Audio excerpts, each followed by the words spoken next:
네, 조국 전 법무부 장관 일가의 비위 의혹을 들여다보던 검찰의 수사 칼날이 최근에 김기현 전 울산시장 측근을 둘러싼 하명 수사, 유재수 전 부시장 감찰 무마, 이 의혹으로 향하고 있습니다. 의혹의 종착지는 모두 청와대라는 공통점이 있고요. 청와대를 정조준한 검찰 수사, 법조팀의 임성재 기자와 뉴스 추적하도록 하겠습니다. 임성재 기자, 앞서 리포트에서도 좀 말씀을 드렸습니다마는 청와대 하명 수사라고 하는데 이 논란 쟁점 뭐죠? 예, 이미 알려졌듯이 김기현 울산시장 측근 비위 자체는 결국 무혐의로 결론난 상태고요. 예. 문제라면 지방선거 전 수사가 이루어져서 김 전 시장이 낙선하는 데 영향을 미쳤다는 관측이 나왔지만 무혐의 결론은 지방선거 이후에 나왔다는 겁니다. 예. 그래서 검찰이 지금 집중적으로 들여다보고 있는 부분은 첩보가 경찰에 이첩되는 과정에서 선거 개입 의도가 있었느냐 이겁니다. 지금까지 청와대 해명을 종합해보면 관련 제보가 청와대 조사 대상이 아니라서 첩보를 그대로 경찰에 넘겼다는 겁니다. 네. 민정수석실에서 정보를 생산해서 경찰에 하명 조사를 시켜서 결국 김기현 전 시장이 낙선했다. 뭐 이런 취지로 네. 터무니없는 주장이라고 말씀드려도 그렇습니다. 될까요? 민정수석실에서 네. 그러한 그 보고 문서를 이첩한 문건을 생산한 적도 없고요. 네. 이것에 대해서 하명 수사를 지시한 적도 없고요. 이미 네. 경찰에서는 수사를 하고 있었던 것으로 저희는 알고 있습니다. 운영위에서 있었던 발언 같은 노영민 비서실장은 단호하게 의혹을 부인하고 있군요. 예, 하지만 이 과정에서 만약 청와대가 업무박 영역인 지자체장 관련 첩보를 보완하거나 가공해 전달까지 했다면 문제가 커질 수밖에 없습니다. 또 앞서 보도에서 전해드렸듯이 당시 백원우 전 민정비서관이 별도의 특별관찰반을 운영해 울산까지 내려가 경찰 수사 상황을 챙겼다는 의혹을 검찰이 들여다보고 있다고 전해진 상태입니다. 네. 어떤 언론 보도에서 이런 이야기가 나온 거죠. 말씀해 주신 이제 백원우 별도 특감반. 이 특감반이 황운하 당시 울산경찰청장하고 송철호 민주당 울산시장 후보 등과 이제 만났다. 이런 보도 나온 거 아닙니까?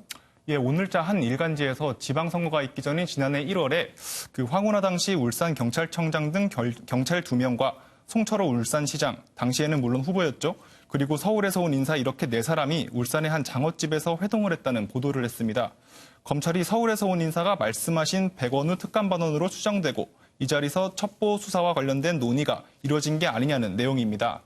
하지만 황운하 당시 울산청장이 이와 관련해 오늘 정면 반박하고 나섰는데요. 네. 이른바 장어집 회동은 명백한 허위 보도라면서 전혀 사실이 아니라면서 정정 보도를 요구한 상황입니다. 네, 그랬군요. 사실무근이다. 그리고 검찰 수사의 이제 또 다른 축이 이제 일명 유재수 감찰 무마. 이 건하고는 또 어떤 공통점이 있는 거 아니에요, 지금? 예, 유재수 전 부산시 부시장 감찰 무마 논란에 있어서도 청와대가 등장합니다.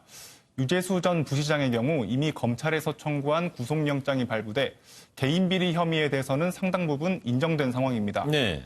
영장 심사 당시 유 전 부시장의 모습입니다. 감찰무마는 윗선 어디에서 내려갔습니까? 예, 검찰이 추가로 들여다보고 있는 부분은 청와대가 그의 비위 감찰을 중단한 과정에 문제가 있는지를 밝혀내는 데 있습니다. 유 전 부시장의 비위 의혹이 제기됐던 당시는 금융위 금융정책국장이던 시절이었는데요. 예. 감찰이 무마되는 바람에 조용히 사퇴 처리가 되고 이후로도 민주당 수석 전문 위원을 거쳐 부산시 부시장으로 승승장구할 수 있었다는 거죠. 만약 당시 유 전 부시장의 비위 혐의가 감찰을 계속할 정도의 수위였는데도 청와대가 부당하게 감찰을 중단한 걸로 수사 결과가 결론난다면 직권남용 혐의가 적용될 수도 있는 상황입니다. 앞서 자유한국당 김도읍 의원은 정권 핵심 인사들과 유 전 부시장 간의 유착 관계를 폭로하기도 했는데요. 보도에서 전해드린 대로 이 과정에 청경득 선임행정관이 감찰 무마를 청탁하는 대가로 유 전 부시장에게 인사청탁을 한 게 아니냐는 의혹도 제기된 상태입니다. 네. 자, 유재수 감찰 무마 의혹, 또 청와대 하명 수사 의혹. 여기에 이제 공통적으로 조국 민정수석하고 이제 백원우 전 민정비서관이 등장을 하는데, 백원우 전 민정비서관 어떤 인물이죠? 네, 백원우 전 민정비서관은 청와대 실세로 알려진 인물입니다. 어떻게 보면 총 10명에 달하는 청와대 비서관 중에 한 명으로도 볼 수 있지만 청와대 하명 수사의 당사자인 김기현 전 울산시장은 그를 권력 실세라고 부르기도 했습니다. 현재는 민주연구원의 부원장으로 재직하고 있는데요. 백 전 비서관은 노무현 전 대통령의 국회의원 시절 비서관, 장관 시절 정무부 자역을 거친 대표적인 친노 인사입니다. 과거 노 전 대통령의 연결식에서 조문훈 이명박 전 대통령에게 거센 항의를 해서 문 대통령은 그렇게 외치는 백 의원을 안아주고 싶었다고 표현하기도 했습니다. 네. 이번 검찰 수사 놓고요. 이 여권과 윤석열 검찰 2라운드가 시작됐다. 이런 또 뭐 분석도 나온 게 있어요. 예, 이른바 조국 사태 수사 당시 여권은 윤석열 검찰이 검찰 개혁에 대한 저항을 하고 있다고 왔습니다. 그래서 정면 충돌하는 양상을 보이기도 했는데요. 이번엔 검찰이 조국 일가를 넘어서 유재수 감찰무마와 한명 수사 의혹으로 정권 핵심 인사들의 아킬레스건을 건드린 게 아니냐는 이야기가 나옵니다.